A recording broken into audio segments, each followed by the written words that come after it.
les carrés d'or. On va commencer par créer notre fichier. Donc l'idée c'est de créer un plan de travail et prendre n'importe quel type de fichier. Pour l'exemple c'est bon. On va renommer le plan de travail en carré d'or.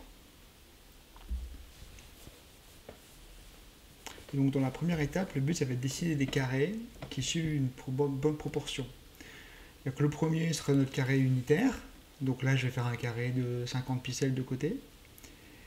Et ensuite, l'idée, ça va être que les deux premiers soient à 50. Donc le deuxième, c'est le même. On va le dupliquer.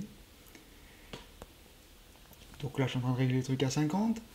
Ici, ensuite, pour le dupliquer, on sélectionne le premier carré et on fait Alt, cliquer, déblosser pour avoir le même. Comme ça. Et ensuite, il faut que chacun des carrés suivants ait un côté égal à la somme des deux carrés précédents. Du coup, en suivant la disposition que je vous voyais à l'écran et avec le magnétisme, ça se fait assez bien.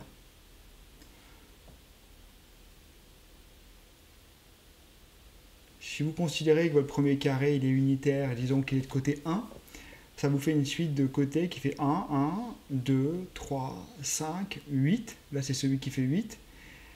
Je le replace pour pouvoir mettre le dernier qui va faire 13. On pourrait continuer, mais moi, avec jusqu'à 13, ça me suffit largement. Par contre, faites attention, pour dessiner votre carré, là, arrangez-vous pour ne pas déplacer ceux d'avant. Voilà. Donc là, on a notre suite de carrés d'or, on la place sur le côté, et on est bien pour cette partie. Les cercles d'or. Donc dans cette partie, le but, ça va être de faire des cercles inscrits dans nos carrés d'or. Pour ça, on se place sur une extrémité du carré. Avec Shift, on laisse glisser et le magnétisme, normalement, on arrive à avoir pile un cercle inscrit. Et on a des repères visuels quand on le fait. Et là, il y en a un. Donc de la même manière, nos cercles, ils vont avoir comme proportion 1, 2, 3, 5, 8, 13.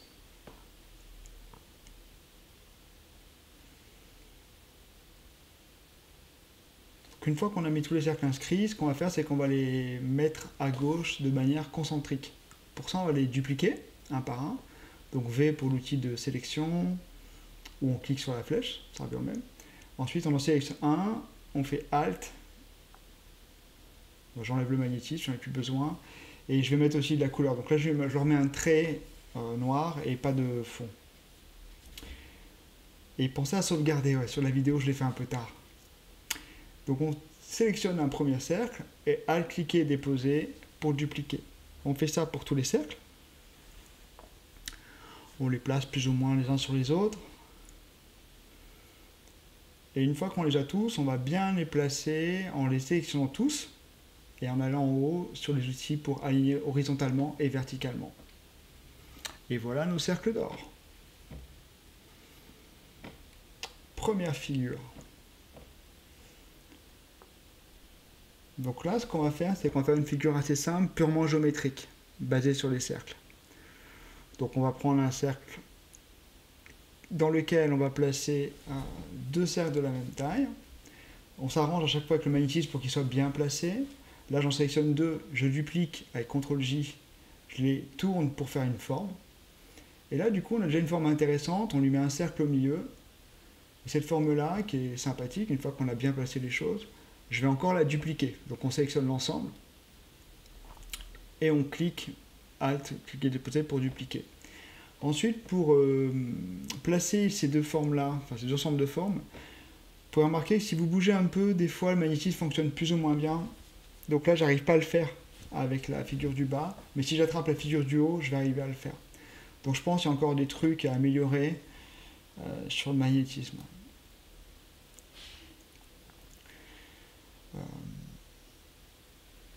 Et alors là, c'est une des raisons pour laquelle j'aime bien Affinity Designer 2. On va utiliser le nouvel outil de sélecteur de forme. Alors cet outil-là, quand vous sélectionnez toutes les formes que vous voulez sélectionner, donc seulement celles qui m'intéressent là, vous pouvez, avec le mode plus du sélecteur de forme, donc on va aller prendre le sélecteur de forme à gauche, voilà, et vous pouvez cliquer pour ajouter les formes juste en glissant dessus comme ça. Et ça permet de faire certaines choses qu'on ne pouvait pas vraiment faire avant, ou en tout cas de faire les choses beaucoup plus vite. Ceci dit, c'est pas encore complètement parfait sur mon premier exemple. Des fois, on a encore un petit peu des artefacts. Là, genre le petit triangle, là, il va me poser problème. Alors, je ne sais pas si c'est moi qui ai fait une bêtise. J'ai essayé plusieurs fois, ça me l'a fait plusieurs fois. Donc, sur cette première forme-là, là, le premier sorte de S à l'envers, là, j'ai un artefact que j'ai réglé un peu à la main. Donc, à gauche, vous voyez, il y a des triangles. Il y a plusieurs fois, en fait, ce triangle-là. Donc, ce que j'ai fait, c'est que j'ai sélectionné les calques qui m'embêtaient. Je les ai supprimés directement dans la fenêtre des calques. Et il en reste encore un morceau, je crois qu'il est attaché à un autre calque, celui-là. Ça, c'est supprimé. Là, on peut balayer un peu les calques pour voir ce qu'il y a, s'il y a un souci.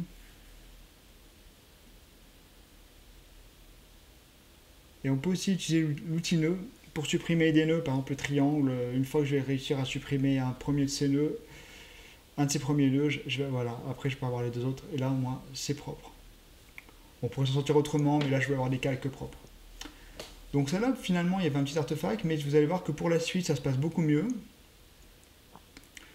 Donc par exemple, pour la forme qui est là, ça va être nickel.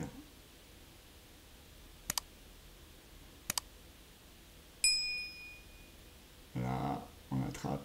Ça se fait bien en une seule fois. Ça, c'est super agréable. Là aussi. Là aussi.